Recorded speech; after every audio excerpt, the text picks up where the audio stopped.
জীবন যেন স্রোতের মতো। বেশিরভাগ মানুষ যেখানে মিশে যান সেই স্রোতের সাথে, সেখানে কিছু মানুষ হাঁটেন স্রোতের বিপরীতে। আজকের গল্প এমনই কিছু মানুষের, যারা প্রচলিত কৃষির নিয়ম ভেঙে দেখাচ্ছেন নতুন পথ।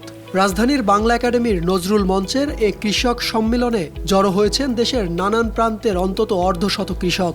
সবার লক্ষ্য একটাই, নিরাপদ রাসায়নিক মুক্ত জৈব ফসলের চাষ। এদের একজন আলোচিত তরুণ কৃষক দেলোয়ার জাহান। তিনি বলেন, রাসায়নিক সার ও কীটনাশক দিয়ে উৎপাদিত ফসল মানুষের শরীরের জন্য ক্ষতিকর। এতে জমির উর্বরতা যেমন নষ্ট হয়, তেমনি ফাঁকা হয়ে যায় কৃষকের পকেট। তাই তিনি বেছে নিয়েছেন জৈব কৃষি। এই পদ্ধতিতে জমি যেমন বাঁচে, তেমনি ভোক্তারাও পায় নিরাপদ খাদ্য। রাসায়নিক সার, পেস্টিসাইডের কারণে যে আমাদের প্রাণ প্রকৃতি ধ্বংস হচ্ছে, সেসব বিষয় নিয়ে তারা কথা বলেন এবং চেষ্টা করছে যে সবাই মিলে এটা একটা ফ্রেমওয়ার্ক দাঁড় করানো, যে কিভাবে বাংলাদেশের প্রাণ প্রকৃতি রক্ষা হয়ে নিরাপদ খাদ্য এবং নিরাপদ একটা দেশ গঠন করা যায়, সেটা নিয়ে তারা কথা বলতেছেন। এই সম্মেলনের উদ্দেশ্য কিন্তু শুধু কৃষকের গল্প শোনা নয়, বরং তাদের সমস্যাগুলো চিহ্নিত করা এবং সমাধানের পথ বের করা। আয়োজকদের মতে, যুগ যুগ ধরে স্বনির্ভর থাকা দেশীয় কৃষকেরা এখন নির্ভরশীল হয়ে পড়েছেন রাসায়নিক সার ও কীটনাশকের উপর। ফলে বেড়েছে উৎপাদন ব্যয়, কিন্তু প্রকৃত লাভবান হচ্ছেন না প্রান্তিক কৃষকেরা। উল্টো প্রতিনিয়ত উর্বরতা হারাচ্ছে কৃষি জমি। আমরা আসলে আজকের এই আয়োজনটা করেছি মূলত কৃষকদের জন্য। কৃষক এবং সেই কৃষকরাও আবার অসাধারণ কৃষক। সবাই কি রকম অসাধারণ, যে ওনারা একেবারে স্রোতের বিপরীতে গিয়ে এই প্রচলিত যে চাষ পদ্ধতি, যেখানে সার, বিষ, কীটনাশক, রাসায়নিক নির্ভর যেই কৃষি পদ্ধতি, তার একেবারে বিপরীতে গিয়ে একেবারে জৈব পদ্ধতিতে ওনারা চাষবাস করেন।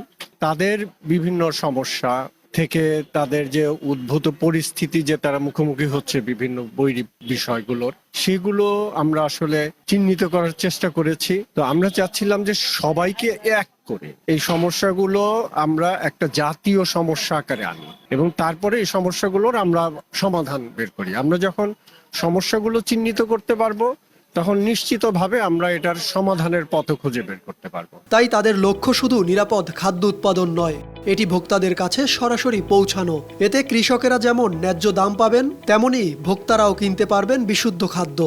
বাঁচলে কৃষক, বাঁচবে দেশ, এই স্লোগানকে সামনে রেখে আয়োজিত এই সম্মেলন প্রাণ প্রকৃতি রক্ষার এক সাহসী উদ্যোগ।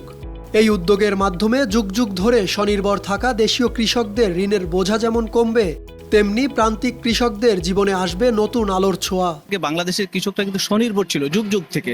তারা নিজেরা সবকিছু উৎপাদন করত এবং নিজেরা স্বয়ংসম্পূর্ণভাবে ছিল।